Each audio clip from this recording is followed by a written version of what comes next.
E o que aconteceu com o Brasil? O Brasil tem dois problemas simultâneos e agora eles se encontraram no fundo do poço. Nós estamos no pior momento Eu tô da história sentindo brasileira. isso, é uma tristeza, né? Sem nenhuma dúvida. São números, não é uma questão de subjetividade. Tá. Cada crise é mais grave do que a outra, na hora que você está sentindo. E às vezes você passa da história e perde não, essa... Nunca houve tanto brasileiro desempregado, nunca houve tanto brasileiro na condição precarizada de trabalho, nunca houve tanto brasileiro que desistiu de procurar emprego, que é o desalentado. E o salário mínimo hoje tem um poder de compra o menor dos últimos 16 anos. Caramba. Então, se você somar isso com a crise sanitária, mais de 500 mil de mortos, se você somar vamos dizer, a marginalização internacional do Brasil, os maiores índices de depredação da Amazônia, de destruição da Amazônia, nós temos a tempestade perfeita. Um panorama então, horrível. mas a explicação disso é muito importante que a juventude brasileira procure entender, e você está ajudando muito nisso, e não precisa ser careta, é uma coisa simples da gente especular. São dois problemas simultâneos. Um problema é o modelo econômico e o outro problema é o modelo de governança política do país. Tá com saco? Eu posso puxar a história. Vamos, eu quero vir lá de trás. Então veja, o Brasil vem de saltos históricos. Né? Então em 1930, para tomar aqui uma data, o Brasil fez uma revolução. Nessa revolução havia uma pretensão que era mudar a história econômica do país e o modelo de governança política. Então se montou um esquema econômico que era, nós não vamos mais ser um país de produção de café, cana-de-açúcar, leite, carne e tal, e vamos agora ser um país industrial, que era a grande modernidade dos anos 30 e tal. Então esse era o modelo econômico. E o modelo de governança política precisava derrotar as oligarquias que tinham sucedido a escravidão e que faziam a tal política do café com leite. Café com leite, que era um paulista, um mineiro. Um paulista, um mineiro e o voto a bico de pena, não tinha voto secreto, a mulher não votava. Então, essa revolução pretende fundar o Brasil moderno. E ela organiza esse modelo de governança política e esse modelo econômico. De alguma forma, com muitos defeitos, funcionou. O Brasil, entre 1930 e 1980, que foi esse projeto, não é? A governança política foi mudando, mas o projeto econômico é o mesmo. Então a ideia de industrializar o Brasil, substituir importações, tudo que a gente trazia do estrangeiro. Como foi feito esse... Então a ideia era o seguinte, eles fizeram um mapa, né? Eu vou te dar o livro que explica basicamente que é dedicado à juventude brasileira. Então tudo que o Brasil comprava do estrangeiro com grande volume, era um mapa onde a gente ia tentar fazer nascer uma indústria nacional brasileira. Óbvio, se eu tenho um mercado que compra 1 milhão de enxadas, enxada mesmo, de agricultor, era tudo artesanato. Nós não tínhamos indústria metal-mecânica, mas não tínhamos aço no Brasil. Então, vamos fazer o seguinte, nós estamos consumindo 1 milhão de enxada por ano, então vamos fazer uma indústria de enxada no Brasil, que produza 2 milhões. Esse 1 milhão a gente para de comprar do estrangeiro e passa a comprar daqui de dentro, gerando emprego para o nosso povo, salário aqui dentro, e o outro 1 milhão nós vamos vender para fora. E aí por aí nós vamos enriquecer. Essa era a ideia. Então, substituição de importação. Tudo que eu comprava do estrangeiro, pneu, eu ia ter peça, tudo. O Brasil está voltando a... É importante recuperar isso, porque o problema de hoje está voltando a isso. A gente então, vende estamos comprando tudo de fora. A gente vem tudo de fora. Tudo. Então, na época, era tudo mesmo. Né? Então, eles decidiram fazer. E aí começa o problema, as contradições. Quem paga esse negócio aí? Isso é num tempo que os políticos não tinham essa mania de brincar de Deus e andar mentindo de forma absolutamente despudorada, como vem acontecendo mais modernamente no Brasil. A política virou uma grande mentira, salvo muito poucas exceções. Então a ideia é a seguinte, quem paga esse treco aí? No mundo, você tem um conflito político, que quem paga é o sistema de impostos, em que você cobra um pouco mais de quem pode pagar mais, um pouco menos de quem pode pagar menos, e fecha uma conta e o dinheiro para financiar o desenvolvimento vem daí. Esse conflito no Brasil nós nunca resolvemos, nem lá, nem depois, nem hoje. Então tem um conflito grave e aí alimentou-se a ilusão de que nós íamos ser salvos da incapacidade de produzir nosso próprio dinheiro, nossa própria poupança, que era um problema político, resolvemos fundar dívida. Então tá bom, nós não vamos fazer o conflito político, mas vamos tomar dinheiro emprestado lá fora. Na época, a dívida externa era barata. Essa decisão foi unilateral. Foi dos vitoriosos da Revolução de 30 e da sequência dos que praticaram, que esse mesmo modelo veio até a ditadura, que é em 80, quando acaba, e isso explica a crise de hoje. Por isso que é bom a gente fazer essa... FMI, que a gente devia... Tudo isso tem a ver com isso aqui que eu estou lhe explicando. Então nós resolvemos tomar dinheiro emprestado. Na época não era uma loucura completa, por quê? Porque o dinheiro lá fora era muito barato. A gente tomava dinheiro emprestado com 3% de juros ao ano, tinha 12 anos para pagar a prestação e 3 anos de carência. Você não pagava nem um centavo para começar a pagar. Então, danaram a tomar dinheiro emprestado barato e abrir Brás. Tá. Então, nasceu a Petróleo Brás, a Eletricidade Brás, a Eletrobras, Petrobras.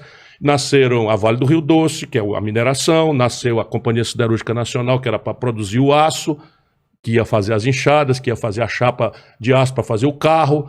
E foi nascendo a indústria brasileira e a infraestrutura correlata a ela. Sempre tomando dinheiro emprestado, barato, de longo prazo, etc. Deu certo por um certo lado, porque o Brasil virou a nação que mais cresceu no mundo. Agora estão rivalizando com Singapura. Singapura é uma cidade. Não dá para comparar com um país grande como o Brasil. Mas mesmo se você tomar qualquer um, o Brasil é o terceiro país que mais cresceu na história do capitalismo mundial. É muito importante a gente saber disso. Eu não sabia porque disso. O céu é o mesmo. O chão é o mesmo, até melhor, porque na época não tinha petróleo, agora a gente tem o pré-sal. Na época não tinha Vale do Rio Doce, a gente não sabia a província mineral riquíssima que o Brasil é. Portanto, o chão é mais rico do que jamais era na época. Exatamente. E o povo é o mesmo. A quem você dando a oportunidade já revelou para o mundo ser capaz de qualquer arte. Né? Então, o que acontece? Você pergunta e eu respondo. A política. Então, o modelo econômico e o modelo. Então, por que esse modelo... morreu. Por quê? Morreu por quê? Porque aquele dinheiro que era de longo prazo e barato, em 1979, mudou radicalmente. Os americanos pegaram o juro, que era 3%, jogaram para mais de 25%. E todos os países que dependiam de dinheiro de fora para sobreviver, quebraram, que apartaram em banda. Então essa é a primeira razão. A segunda razão, tem a ver com o drama de hoje também, tudo isso tem a ver com o drama de hoje, foi o problema da aceleração da tecnologia. No passado, como é que a gente ia industrializar o Brasil? A gente, em vez de fazer um esforço de desenvolvimento tecnológico, científico, uma universidade aplicada, nós fomos pelo atalho de copiar, colar.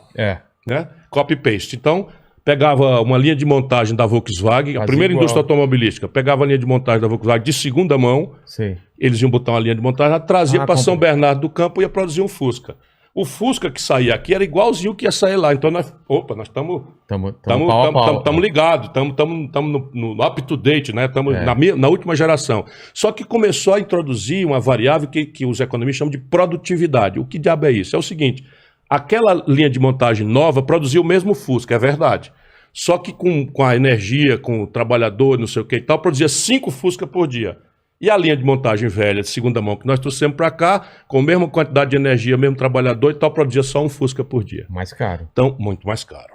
E aí, para não perder o passo, o que é que nós fizemos? Fechamos a economia brasileira à concorrência internacional. Fizemos uma redoma de proteção para a economia brasileira. Aí dançou o país, porque os juros, que era barato, estourou e a tecnologia acelerou e começou a tomar uma centralidade absolutamente grave, porque ninguém, estou vendo aqui no seu cenário, uma máquina de escrever... Não, o que mudava de 10 em 10 anos agora é meses. As gerações tecnológicas se sucediam com 10, 15 anos, agora passa a ser dias, em matéria de evolução, nanotecnologia, biotecnologia, engenharia genética, nós estamos numa evolução. Não consegue acompanhar. O 5G vai ser uma revolução. Com certeza. Que o Starlink do Elon Musk. Isso, tudo que vai isso ter internet para todo mundo. Violento demais. Violento. E a elite política não viu. Não viu porque tínhamos uma ditadura e a oposição, onde eu estava, já jovem, eu comecei com 25 anos de idade, a oposição, para fazer unidade, deixava esses assuntos de economia de lado, porque senão a primeira reunião acabava em tapa e não tinha a segunda. Porque aqui... Existia oposição na ditadura? Existia, pesada. Existia uma oposição forte. Mas parte clandestina. Vocês corriam risco? A minha geração, quando eu entro, já era o Geisel que estava desmontando a repressão. Mas a geração imediatamente antecedente à minha, a gente morreu. Colegas meus de faculdade morreram, foram torturados. Meu pai não está aqui, minha mãe está aqui, meu pai tinha medo de gente sumia. Mas era isso. Quando eu fui para Fortaleza com 17 anos para estudar, o desespero da minha família, não entre em política, não faça com olha, senão vão lhe torturar, a pior fase. Vão sumir com você e tal. Nunca sofri nada. Certo? Mas a gente vem saber que eu era o Geisel desmontando a ditadura. Mas o fato, para explicar ainda a primeira pergunta, é que nós da oposição, para poder enfrentar a ditadura, tínhamos que fazer um tema só institucional, não podíamos debater economia. E aí combinamos o seguinte, o que nos é comum? Restaurar a democracia, fazer anistia para quem foi punido, que estava no estrangeiro, voltar, devolver ao povo o direito de eleger diretamente os governantes, para acabar com a molecagem de eleição indireta, e fazer uma constituinte. Essa constituinte ia refundar o Brasil democrático, e a partir dali cada um fosse para o seu lado, defender a economia que fosse. Deu certo, ganhamos todas, restauramos a democracia. E por que os generais, o pessoal estava saindo disso? Eles não Porque queriam... a crise estourou no colo deles. Eles não queriam falar assim, toma para você. Essa explosão do juro e o impacto da tecnologia foi no colo deles. Exatamente. Percebe? Então, a inflação veio como consequência disso e tal, e aí eles se desmoralizaram e transitaram o poder. O que acontece? Uma vez vencida a agenda política, institucional, de direito, nós nos deparamos com uma absoluta incapacidade dos democratas da época, Fernando Henrique, Lula, que são os que ocupam o poder, que são todos dessa geração, mas não foram ao poder. Eu estou falando dos dois que dominaram 6 eleições. Não tinham proposta para a questão do projeto econômico. E no mundo veio a onda neoliberal, que nasce na Europa como uma resposta, vamos dizer, da Europa à chegada da China, do Vietnã, do Japão, de Singapura, da Malásia, que vem com um produto industrial dramaticamente moderno, avançadíssimo, sem o custo do estado de bem-estar social europeu. Que aí o produto europeu começa a perder a competição.